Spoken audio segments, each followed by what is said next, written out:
जाऊ द्या मला. स्वागत करती है का? एक आम आदमी किसी खास का स्वागत नहीं कर सकता. इकडे बघा. हिलो मत. राया अभी तक. अरे देवा, तुम्हें तो चोट पहुंची है. जब लौटता है तो वो अपने घावों को छिपाने की कोशिश करता है. अपने पिता से भी आगे. आपको इस महान जीत की बधाई. भाऊसाहेब, कुठे लागलं? क्यों? एक लड़की वैद्य नहीं बन सकती? ऐसा कोई कायदा है का? पिछली बार हम 2 साल 3 महीने और 18 दिन पहले मिले थे. माहिती है? इसे गणेश दरबार में हाजिर होना है. हो आजी साहब.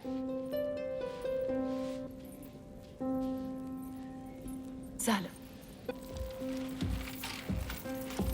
आपको दिन में 2 बार पट्टी कराने आना पड़ेगा मेरे पास. हो तुम, जब तुम नहीं थे हम कब यही ध्यान में थे, प्राण में थे. देखो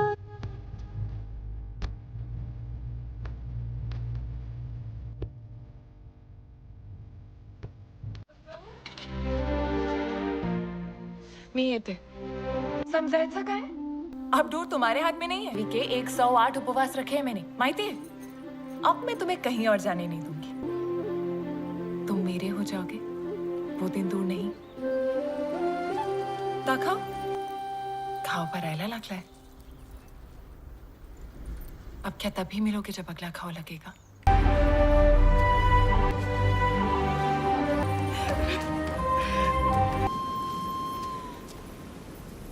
आपने क्या ये पट्टी द्या.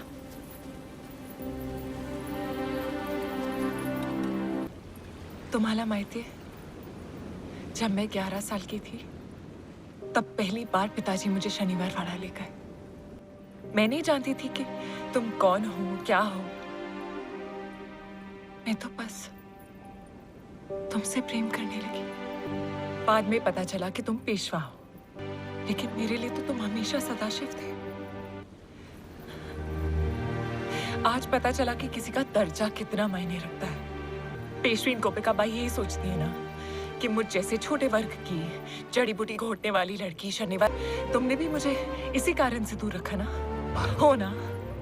एक बार कहते थे कि तुम, तो फिर क्यों? हाँ, तुम अपना पूरा जीवन भविष्य के भय में कैसे जी सकते हो? समझ गए? मी जाते. परसों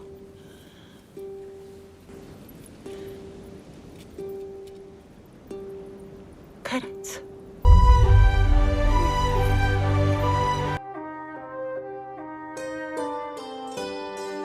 यही थम गया है. लिखा और मुझे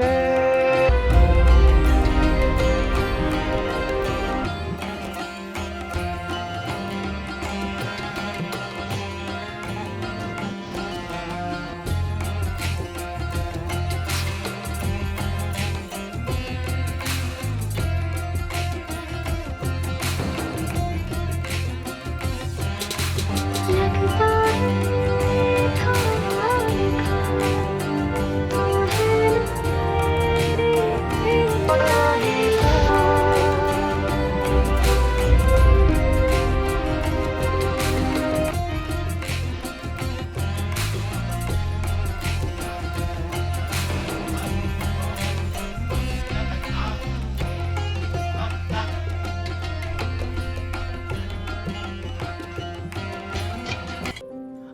एक वैद्य होने के नाते मुहिम में मेरी जरूरत पड़ेगी. बीमारियां हरूंगी. अवसर आया तो आए तुम्ही पण. एक धनमंत्री होते हुए लाभ हानि का अंतर नहीं जानते. मेरी वहां बहुत जरूरत पड़ेगी. पार्वती, मुहिम कष्टदायक होगी. तो मुझे अपनी ढाल बनाकर ले चलो. सुख में पीछे रहूंगी? तंबू शामियाने में रहना गोपिका बाई के तानों में रहने से अच्छा है।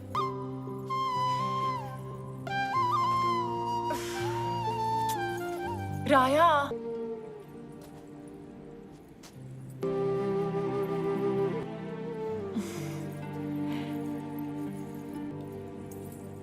अगर यही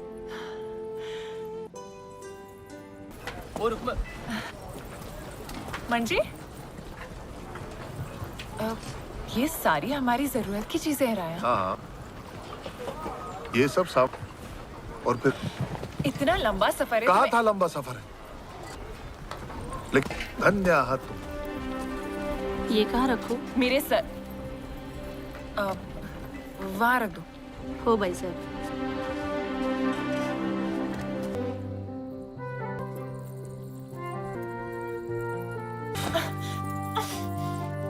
एक बात कहूं,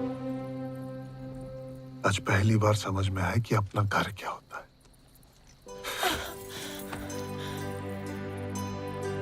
क्षमा पार्वती बाई, चूक झाली। नया नया लगन है ना मेरा। माफ केलं, दोबारा नहीं होना चाहिए। मैं समझ सकती हूँ आपा, पर फिर भी ये जानकारी मुझे रोक नहीं पाई। कोसों दूर से जान हथेली पर रखकर अपने पति के साथ आई हूं, क्योंकि मुझे उनके नेक इरादों पर पूरा भरोसा है। उनकी जंग इस देश के लिए है कि स्वर्गीय शौहर ने भी इसी देश के लिए अपना बलिदान दिया था ना। हाँ, और अब आप अपनी रियासत उन्हीं की तरह बखूबी चल। आपा, मैं जानती हूं कि ठीक मेरी ही तरह आप भी किसी शाही खानदान से नहीं हैं। हम दोनों आम आदमी का दर्द समझते हैं, है ना? जंग में सबसे ज्यादा नुकसान तो उन्हीं का होता है।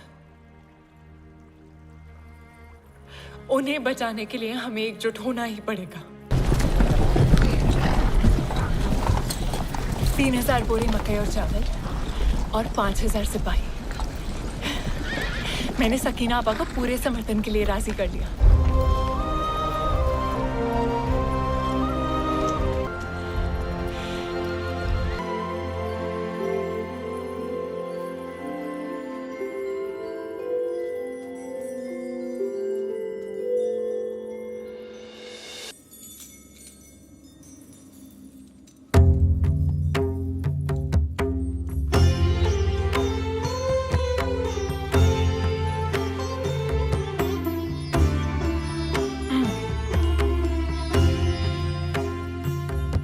मलिकाए हिंदुस्तान। काय करतेस? काय झालं? शहनशाह हिंदुस्तान।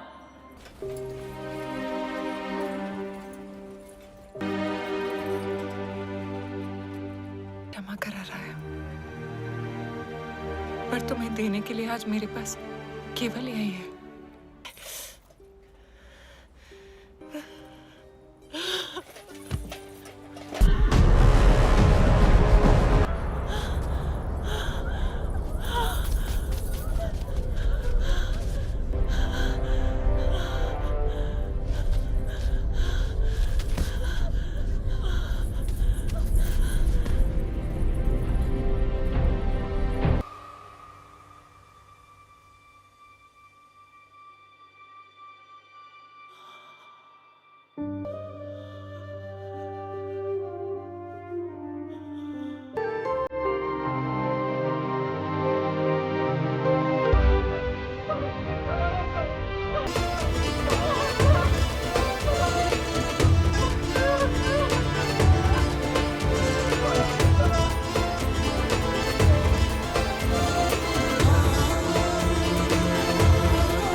मेरा पर्स, मेरा पर्स।